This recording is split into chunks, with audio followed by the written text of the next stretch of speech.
Kompanija MPS nedavno je organizovala poslovni susret sa svojim partnerima i korisnicima.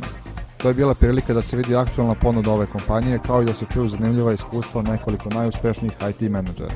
Vladan Petrović, generalni direktor firme MPS, posebno istakao ponudu standardizovanih rješenja za poslovnu inteligenciju BI for ERP and BI for CRM, koje se mogu implementirati za jedan dan. Poslovna grupa MPS postoji već 12 godina i deluje u Srbiji, Hrvatskoj, Sloveniji, Bosni i Hercegovini i Crnoj Gori. U posljednjih 5 godina ostvarivan je u prosjeku rast prihoda od 30%.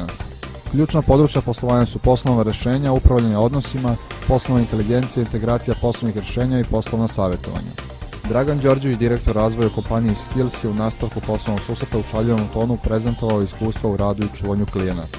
Dejan Cvetković, regionalni direktor Microsofta, je govorio o liderstvu, o tome kako se postaje i ostaje lider.